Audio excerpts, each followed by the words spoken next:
ಸರ್ಕಾರ ಮತ್ತು ಸಾರಿಗೆ ನೌಕರರ ಜಟಾಪಟಿ ಮುಂದುವರೆದಿದೆ.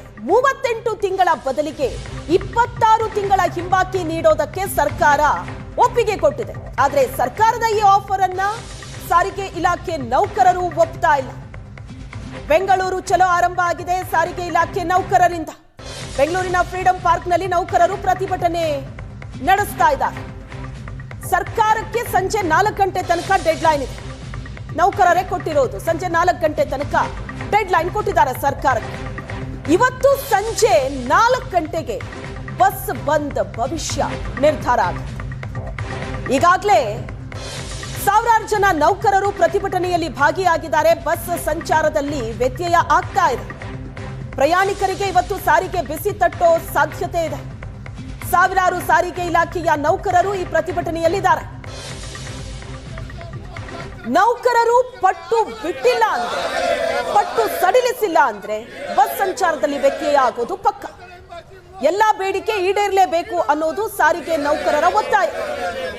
38 ತಿಂಗಳ ಹಿಂಬಾಕಿ ಅರಿಯರ್ಸ್ ಕೊಡಬೇಕಾಗಿತ್ತು. ಆದ್ರೆ ಸರ್ಕಾರ ಒಪ್ಕೊಂಡಿರೋದು 26 ತಿಂಗಳ ಹಿಂಬಾಕಿಯನ್ನ ಕೊಡ್ತೀವಿ ಅಂತ. ಒಪ್ತಾ ಇಲ್ಲ ಇದಕ್ಕೆ ನೌಕರರು, ಯಾವುದೇ ಕಾರಣಕ್ಕೂ ಒಪ್ತಾ ಇಲ್ಲ. ವೇತನ ಪರಿಷ್ಕರಣೆ ಬಗ್ಗೆಯೂ ಕೂಡ ಪಟ್ಟಿಡಿದು ಕೂತಿದ್ದಾರೆ. 2024 ಜನವರಿ 1ರಿಂದಲೇ ವೇತನ ಪರಿಷ್ಕರಣೆ ಜಾರಿ ಆಗಬೇಕು ಅಂತ. ಇದಕ್ಕೂ ಕೂಡ ಸರ್ಕಾರ ಬಾರ್ಗೇನ್ ಮಾಡ್ತಾ ಇದೆ. ಹಾಗಾಗಿ ನೌಕರರು ಪಟ್ಟು ಸಡಿಲಿಸ್ತಾ ಇಲ್ಲ. ಫ್ರೀಡಂ ಪಾರ್ಕ್ನಲ್ಲಿ ಈಗಾಗಲೇ ಪ್ರತಿಭಟನೆ ಶುರುವಾಗಿದೆ. ಬೆಳಗ್ಗೆ 10 ಗಂಟೆಯಿಂದ 4 ಗಂಟೆ ತನಕ ಡೆಡ್ಲೈನ್ ಇದೆ ಸರ್ಕಾರಕ್ಕೆ. ಸರ್ಕಾರ ನೌಕರರ ಬೇಡಿಕೆ ಬಗ್ಗೆ ಮತ್ತೊಂದು ಸುತ್ತಿನ ಮಾತುಕತೆ ಮಾಡುತ್ತಾ, ಸರ್ಕಾರ ಬಗ್ಗುತ್ತಾ ನೋಡ್ಬೇಕು. ಒಂದು ವೇಳೆ ಸರ್ಕಾರ ಬೇಡಿಕೆಗಳನ್ನ ಈಡೇರಿಸೋದಕ್ಕೆ ಒಪ್ಪಿಲ್ಲ ಅಂತ ಅಂದ್ರೆ ನಾಳೆ ಬೆಳಗಾದ್ರೆ ಪರಿಸ್ಥಿತಿ ಇನ್ನಷ್ಟು ಕಷ್ಟ ಆಗುತ್ತೆ, ಆಗೋ ಚಾನ್ಸಸ್ ಇದೆ. 38 ತಿಂಗಳ ಹಿಂಬಾಕಿ ಹಣಕ್ಕೆ ನೌಕರರು ಪಟ್ಟಿಡಿದಿದ್ದಾರೆ. 2024 ಜನವರಿ 1ಕ್ಕೆ ಅನ್ವಯ ಆಗುವಂತೆ ವೇತನ ಪರಿಷ್ಕರಣೆ ಆಗಬೇಕು. ಈ 2 ಬೇಡಿಕೆ ಪ್ರಮುಖವಾದದ್ದು. ಇದನ್ನ ಮುಂದಿಟ್ಕೊಂಡು ಬೆಂಗಳೂರು ಚಲೋ ಮಾಡ್ತಿದ್ದಾರೆ. ಬೆಳಗ್ಗೆ 10 ಗಂಟೆಯಿಂದಲೇ ಆರಂಭ ಆಗಿದೆ ಹೋರಾಟ. ಸಂಜೆ 4 ಗಂಟೆ ತನಕ ಈ ಪ್ರತಿಭಟನೆ ನಡೆಯುತ್ತೆ. 4 ಗಂಟೆಗೆ ಎಲ್ಲರೂ ಕೂತು ಒಂದು ನಿರ್ಧಾರ ಮಾಡ್ತಾರೆ. ಸರ್ಕಾರ ಅಷ್ಟರೊಳಗಡೆ ಸ್ಪಂದಿಸಿದ್ರೆ ಹೋರಾಟ ಕೈ ಬಿಡಬಹುದು. ಒಂದ್ ವೇಳೆ ಸರ್ಕಾರ ಸ್ಪಂದಿಸೇ ಇಲ್ಲ ಅಂತ ಮುಂದೇನ್ ಮಾಡ್ತಾರೆ? ಸಾರಿಗೆ ಇಲಾಖೆ ನೌಕರರು 7 ಬೇರೆ ಬೇರೆ ಸಂಘಟನೆಗಳನ್ನ ಒಳಗೊಂಡ ಜಂಟಿ ಕ್ರಿಯಾ ಸಮಿತಿ ಹೋರಾಟ ಮಾಡ್ತಾ ಇರೋದು. ಸಪ್ತ ವ್ಯೂಹ ಹೆಣೆಯೋದಕ್ಕೆ 7 ಸಂಘಟನೆಗಳು ಮುಂದಾಗಿದೆ.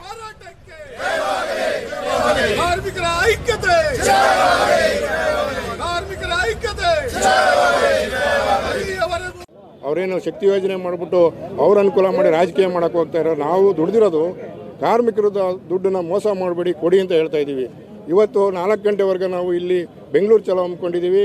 4 ಗಂಟೆ ನಂತರದಲ್ಲಿ ಮಾನ್ಯ ಸಾರಿಗೆ ಸಚಿವರು ಇಲ್ಲಿಗೆ ಬಂದು 4 ಗಂಟೆ ಒಳಗಡೆ ಅವರು ನಮ್ಮ ಮನವಿನ ಸ್ವೀಕಾರ ಮಾಡಿ 38 ತಿಂಗಳದ ಬಿಡುಗಡೆ ಮಾಡಲಿಲ್ಲ ಅಂದರೆ ಇದು ಮುಂದೆ ಉಪವಾಸ ಸತ್ಯಾಗ್ರಹ ಇರ್ಬೋದು, ಉಗ್ರ ಸ್ವರೂಪಕ್ಕೆ ಹೋಗೋದು ಎರಡು ಮಾತಿಲ್ಲ ಮ್ಯಾಮ್. ನಮಗೆ ಆ ಭರವಸೆಗಳು ಕೇಳಿ 10 ಮೀಟಿಂಗ್ ಮಾಡಿದ್ದಾರೆ. ಇವಾಗ ಬಜೆಟ್ ಇದೆ, ಬಜೆಟ್ನಲ್ಲಿ ಅವರು ಬೇಳೆ ಬೇಯಿಸ್ಕೊಳಕ್ಕೋಸ್ಕರ ಈ ರೀತಿಯಾದ ಒಂದು ಪ್ರತಿಕ್ರಿಯೆ ನೀಡಿದ್ದಾರೆ ಹೊರತು ಇಲ್ಲಿ ಕಾರ್ಮಿಕರಿಗೆ ಒಳ್ಳೇದಾಗಲಿ ಅಂತಲ್ಲ. ನಮಗೆ ಇಂಪಾರ್ಟೆಂಟ್ ಬೇಕಾಗಿರೋದು ಅಗ್ರಿಮೆಂಟು. ಏಕೆಂದರೆ ಸುಮಾರು ಜನ, ಸಾವಿರಾರು ಜನ ನಿವೃತ್ತಿ ಆಗಿದ್ದಾರೆ. ಅದರಲ್ಲಿ 1/1/24 ಮಾಡಬೇಕು ವೇತನ ಪರಿಷ್ಕರಣೆ. ಈಗ ಒಬ್ಬೊಬ್ಬರಿಗೆ 10 ಲಕ್ಷ ಲಾಸ್ ಆಗುತ್ತೆ. ಈಗ ನಾನು ನಿವೃತ್ತಿ ಆಗೋನೆ, ನನಗೂ ಕೂಡ 10 ಲಕ್ಷ ಆಗುತ್ತೆ. 1/1/24 ವೇತನ ಪರಿಷ್ಕರಣೆ ಮಾಡಬೇಕು ಮತ್ತು ಅದರ ಅರಿಯರ್ಸು ಕೊಡಬೇಕು. ಇವತ್ತು ಸರ್ಕಾರಕ್ಕೂ ಹಾಗೂ ಆಡಳಿತವರ್ಗಕ್ಕೆ ನಾವು ಕಾಲಾವಕಾಶ ಕೊಟ್ಟಿದ್ದೀವಿ. ಈ ಕಾಲಾವಕಾಶದಲ್ಲಿ ಸರ್ಕಾರ ಬಂದು ನಮ್ಮ ಜಂಟಿ ಸಮಿತಿ ಜೊತೆ ಚರ್ಚೆ ಮಾಡಿ ಏನಾದರೂ ಒಂದು ನಿರ್ಧಾರಕ್ಕೆ ಬರದೇ ಇದ್ರೆ ಅಂದರೆ 38 ತಿಂಗಳ ಅರಿಯರ್ಸು ಹಾಗೂ 1/1/24 ಬರಬೇಕಾದಂಥ ವೇತನ ಪರಿಷ್ಕರಣೆ ಬಗ್ಗೆ ಚರ್ಚೆ ಮಾಡಿ ಒಂದು ಒಮ್ಮತಕ್ಕೆ ಬರದೇ ಇದ್ದರೆ ಮುಂದಿನ ಉಗ್ರವಾದ ಹೋರಾಟ ಮತ್ತು ನಾವು ಮುಂದುವರಿಸಬೇಕಾಗತ್ತೆ ಅಂತ ಹೇಳ್ತೀವಿ. 26 ತಿಂಗಳದ ಅರಿಯರ್ಸ್ ಅಂತ ನಾವು ಒಪ್ಪೋದಿಲ್ಲ. 38 ತಿಂಗಳದ ಅರಿಯರ್ಸ್ ಕೊಡಬೇಕವರು. ನಾವೇನು ಅವ್ರ ಹತ್ರ ಭಿಕ್ಷಾ ಬೇಡಕತ್ತಿಲ್ಲ. 38 ತಿಂಗಳ ನಮ್ಮ ಕಾರ್ಮಿಕರು ದುಡಿದಂಥ ಶ್ರಮದ ಫಲ ಅದು. ಅದನ್ನು 38 ತಿಂಗಳದ ಅರಿಯರ್ಸ್ನ ಯಾವುದೇ ಪರಿಸ್ಥಿತಿಯೊಳಗೆ ಕೊಡಲೇಬೇಕು. ಸರ್ಕಾರಕ್ಕೆ ಏನೂ ಕೊರತೆ ಇಲ್ಲ. ಬೇರೆ ಬೇರೆ ಬೇರೆ ಎಲ್ಲ ಫಲಾನುಭವಿಗಳಿಗೆ ಕೊಡ್ತಾರ. ದುಡಿಯುವಂಥ 1,15,000 ಕಾರ್ಮಿಕರಿಗೆ 38 ತಿಂಗಳದಾಗಿ 26 ತಿಂಗಳದ್ದು ಕೊಡ್ತೀನಿ ಅಂತ ಹೇಳೋದು ಯಾವ ನ್ಯಾಯ? ಮಾನ್ಯ ಉಪಮುಖ್ಯಮಂತ್ರಿಗಳು ಏನು ಹೇಳಿದಾರಲ್ಲ, ಅದು ಸರ್ಕಾರಕ್ಕೆ ನಮ್ಮ ನೌಕರರಿಂದನೇ ಅವರಿಗೆ ಲಕ್ಷಣ ಐತೆ ಅಂದರೆ ಇನ್ನುಳಿದ ಯಾವುದೇ ಇಲಾಖೆಗೂ ಯಾರಿಗೂ ಕೊಟ್ಟರೆ ಲಕ್ಷಣಿಲ್ಲ.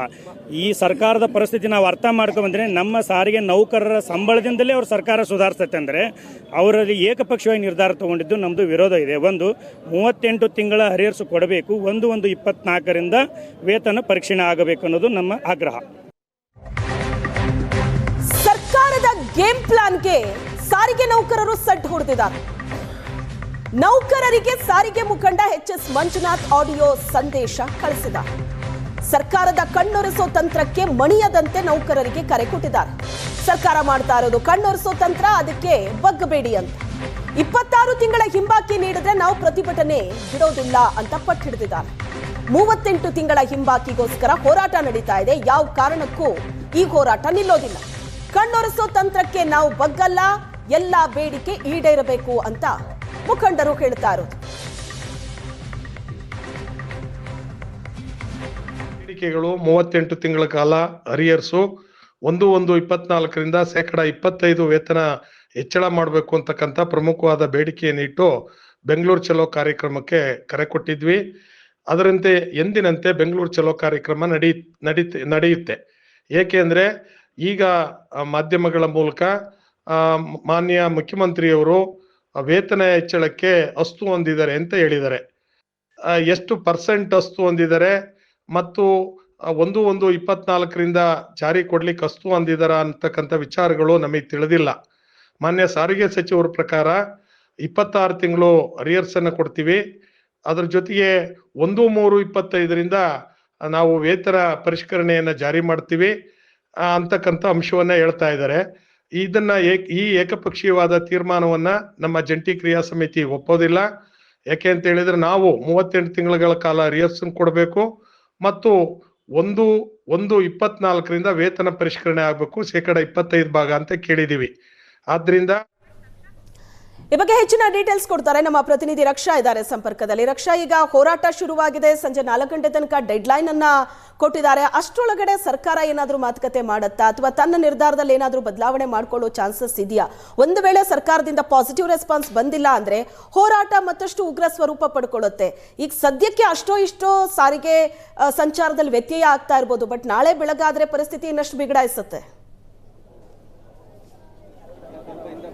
ಖಂಡಿತ ಈ ಒಂದು ಭಯ ಆತಂಕ ಸರ್ಕಾರಕ್ಕೂ ಇದ್ದಂತೆ ಕಾಣುತ್ತೆ. ಹಾಗಾಗಿ ನಿನ್ನೆಯಿಂದ ಸಾಕಷ್ಟು ಸಾಲು ಸಭೆಗಳನ್ನು ನಡೆಸಿದ್ರು, ಸಾರಿಗೆ ಮುಖಂಡರುಗಳ ಜೊತೆ ಮಾತಾಡಿದ್ರು. ಹಾಗಾಗಿ ಒಂದು ಒಪ್ಪಂದಕ್ಕೆ ಬಂದು ಒಂದು ರೀತಿಯಾಗಿ 26 ತಿಂಗಳ ಒಂದು ಹರಿಯರ್ಸನ್ನ ಕೊಡ್ತೀವಿ, 15% ವೇತನ ಪರಿಷ್ಕರಣೆ ಜೊತೆಗೆ ಅನ್ನುವಂತಹ ಮಾತನ್ನ ಹೇಳಿದ್ರು. ಆದರೆ ಅದಕ್ಕೆ ಒಪ್ಪುವಂತೆ ಸಾರಿಗೆ ನೌಕರರ ಸಂಘಟನೆಗಳು ಕಾಣ್ತಾ ಇಲ್ಲ. ಹಾಗಾಗಿ ಈಗಾಗಲೇ ನಿರ್ಧರಿತವಾದಂತಹ ಒಂದು ಗಳಿಗೆಯಲ್ಲಿಯೇ ಇವತ್ತಿನಿಂದಲೇ ಸಾರಿಗೆಯ ನೌಕರರ ಒಂದು ಮುಷ್ಕರ ಶುರುವಾಗಿರ್ತಕ್ಕಂಥದ್ದು, ಬೆಂಗಳೂರು ಚಲೋ ಶುರುವಾಗಿರ್ತಕ್ಕಂಥದ್ದು. ರಾಜ್ಯದ ಮೂಲೆ ಮೂಲೆಗಳಿಂದ ಈಗಾಗಲೇ ಸಾರಿಗೆ ನೌಕರರು ಬಂದು ಸಿಬ್ಬಂದಿಗಳು ಬಂದು ಈ ಒಂದು ಬೆಂಗಳೂರು ಚಲೋನಲ್ಲಿ ಭಾಗವಹಿಸ್ತಾ ಇದ್ದಾರೆ. ಹಾಗೆ ಬನ್ನಿ, ಯಾವ ರೀತಿಯಾದಂತಹ ಹೋರಾಟವನ್ನ ರೂಪುರೇಷೆಗಳನ್ನ ಹಮ್ಮಿಕೊಂಡಿದ್ದಾರೆ, ಹಾಗೆ ಯಾವ ರೀತಿಯಾದಂತಹ ಒಂದು ಆಗ್ರಹ ಸಾರಿಗೆ ನೌಕರರಲ್ಲಿ ಇದೆ ಅಂತ ಕೇಳ್ತಿಳ್ಕೊಳ್ಳೋಣ. ಸಾಕಷ್ಟು ಜನ ಮುಖಂಡರುಗಳು ಹಾಗೆ ಸಾರಿಗೆ ನೌಕರರು ನಮ್ಮ ಜೊತೆಲಿ ಇದ್ದಾರೆ.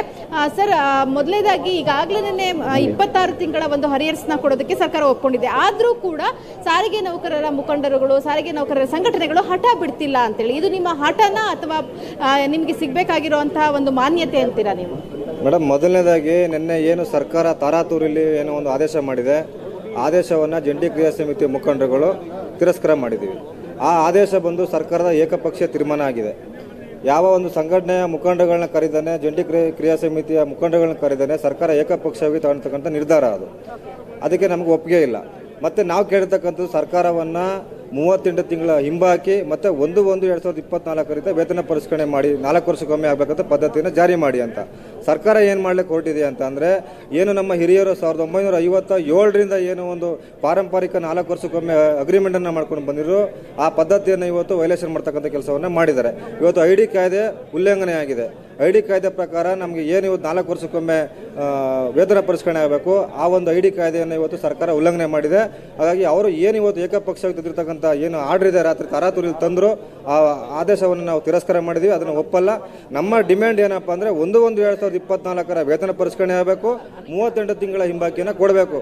ಒಂದು ವೇಳೆ ಸಂಜೆ 4 ಗಂಟೆ ಒಳಗಡೆ ಸರ್ಕಾರ ಈ ಒಂದು ತೀರ್ಮಾನಕ್ಕೆ ಬರಲಿಲ್ಲ ಅಂತಂದರೆ, ಜಂಟಿ ಕ್ರಿಯಾ ಸಮಿತಿಯ ಮುಖಂಡಗಳನ್ನ ಕರೆದು ಸಭೆ ಮಾಡಲಿಲ್ಲ ಅಂತಂದರೆ 4 ಗಂಟೆಯ ನಂತರ ಇಲ್ಲಿ ಸೇರಿರ್ತಕ್ಕಂಥ ಸಾವಿರಾರು ನೌಕರರ ಅಭಿಪ್ರಾಯಗಳನ್ನ ಸಂಗ್ರಹಿಸಿ ಜಂಟಿ ಕ್ರಿಯಾ ಸಮಿತಿಯ ಮುಖಂಡಗಳು ಇಲ್ಲೇ ಕೂತು ಒಂದು ಅರ್ಧ ಗಂಟೆ ಚರ್ಚೆ ಮಾಡಿ ಬೇರೆ ಥರದ ತಿರುವನ್ನು ಪಡ್ತಕ್ಕಂಥ ಒಂದು ನಿರ್ಣಯವನ್ನು ತಗೊಳ್ತೀವಿ. ಅದಕ್ಕೆ ಸರ್ಕಾರ ಅವಕಾಶ ಮಾಡಿಕೊಡ್ಬಾರ್ದು. ಇವಾಗ ಏನು ಅವ್ರು ಏಕಪಕ್ಷ ಮಾಡಿದರೆ ಆದೇಶವನ್ನು ಹಿಂಪಡೆದು ಮರುಪರಿಶೀಲನೆ ಮಾಡಬೇಕು ಅಂತ ಸರ್ಕಾರವನ್ನು ಒತ್ತಾಯ ಮಾಡ್ತೀನಿ. ಡಿ ಕೆ ಶಿವಕುಮಾರ್ ಅವರು ಹೇಳ್ತಾರೆ, ಸರ್ಕಾರದ ಪರಿಸ್ಥಿತಿಯನ್ನು ಕೂಡ ಅರ್ಥ ಮಾಡ್ಕೊಳ್ಳಿ, ನಾವು 26 ತಿಂಗಳದ್ದು ಹರಿಯರ್ಸ್ನ ಕೊಡ್ತಾ ಇದೀವಲ್ಲ ಅಂತೇಳಿ. ಇದಕ್ಕೆ ನಿಮ್ಮ ಅಭಿಪ್ರಾಯ ಏನು ಹೇಳಿ ಸರ್? ಈಗ ಏನಪ್ಪಾ ಅಂತ ಹೇಳಿದ್ರೆ, ಡಿ ಕೆ ಶಿವಕುಮಾರ್ ಆಗಿರ್ಬೋದು, ವಿಜಯೇಂದ್ರ ಆಗಿರ್ಬೋದು, ಈಗ ವಿರೋಧ ಪಕ್ಷದ ನಾಯಕರೆಲ್ಲ ನಿನ್ನೆ ನಮಗೆ ಬೆಂಬಲ ಕೊಟ್ಟಿದ್ದಾರೆ. ಮೊದಲನೇ ಭಾಗವಾಗಿ ರಾತ್ರಿ ಆದೇಶ ಬಂದಿರೋದು. ಈಗ ನೀವು ಹೇಳ್ತಾ ಇದ್ರೆ ಕೆಲವು ಮಾಧ್ಯಮದವರು ಏನು ತೀರ್ಮಾನ ಆಯಿತು ಡಿಸಿಷನ್ ಅಂತ. Final decision for joint committee 7 union ಇದೆ, ಇವರ ಸಂಚಾಲಕರು ಅರಸು ಸಾಹೇಬ್ರು ಅಂತ ಹೇಳಿ. ಯಾಕಂದ್ರೆ ಇನ್ನೂ ಕೂಡ ಮಾತುಕತೆ ಆಗಿದೆ. ಇದು ಸಾಮಾಜಿಕ ಚಾನಲ್ ಬಂದಿರತಕ್ಕಂಥದ್ದು, ವೈಯಕ್ತಿಕ ಆಗಿರ್ಬೋದು, ಎಷ್ಟು ಬಂದಿರೋದು ಅಷ್ಟೇ. ಏನು 7 ಸಂಘಟನೆ ಇದೆ ನಿನ್ನೆ ಬಂದಿರ್ತ. ನೌಕರರ ಪ್ರತಿಭಟನೆ, ಕಾಂಗ್ರೆಸ್ ವಿರುದ್ಧ ಬಿಜೆಪಿ ಆಕ್ರೋಶ ವ್ಯಕ್ತಪಡಿಸ್ತಾ ಇದೆ. ಮುಷ್ಕರಕ್ಕೆ ಹೋಗೋವರೆಗೆ ಕಾಯಬಾರ್ದಾಗಿತ್ತು ಅಂತ ಆರ್ ಅಶೋಕ್ ಪ್ರತಿಕ್ರಿಯೆ ಕೊಟ್ಟಿದ್ದಾರೆ. 26 ತಿಂಗಳ ಹಣ ಮಾತ್ರ ಕೊಡೋದನ್ನ ನೌಕರರು ಒಪ್ಪಿಲ್ಲ. 2018ರಲ್ಲಿ ಕಾಂಗ್ರೆಸ್ನವರು ಎಷ್ಟು ಸಾಲ ಬಿಟ್ಟು ಹೋಗಿದ್ರಿ? ಲಾಭದಲ್ಲಿದ್ದ ಸಂಸ್ಥೆ ನಷ್ಟ ಮಾಡಿದ್ದು ಕಾಂಗ್ರೆಸ್ ಸರ್ಕಾರ. ಕೊರೋನಾ ಅವಧಿಯಲ್ಲಿ ಎಲ್ಲಾ ಸಾರಿಗೆ ಸಂಸ್ಥೆ ನಷ್ಟ ಆಗಿತ್ತು ಅಂತ ಪ್ರತಿಕ್ರಿಯೆ ಕೊಟ್ಟಿದ್ದಾರೆ. ಈ ಸರ್ಕಾರ ಬಂದ ಮೇಲೆ ಯಾವ ಇಲಾಖೆಗೂ ಸರಿಯಾಗಿ ಹಣ ಬಿಡುಗಡೆ ಆಗ್ತಾ ಇಲ್ಲ.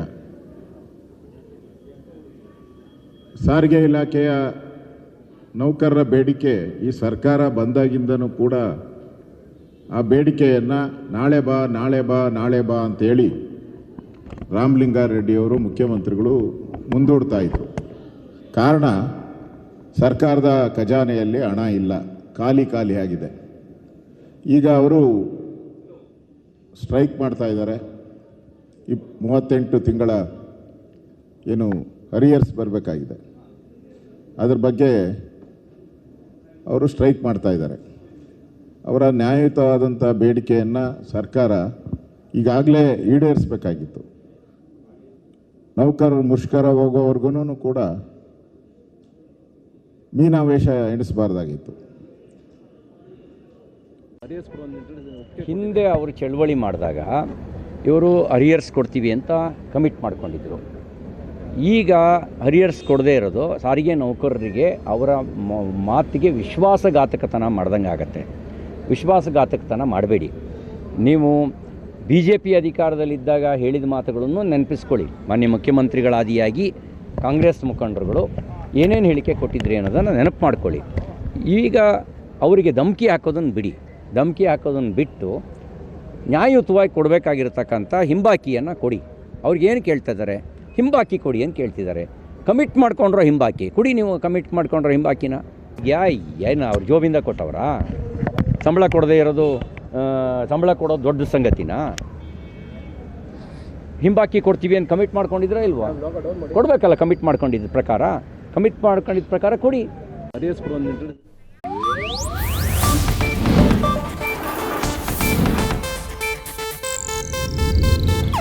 ಇದು ಏಷ್ಯಾನೆಟ್ ನ್ಯೂಸ್ ನೆಟ್ವರ್ಕ್ ಪ್ರಸ್ತುತಿ.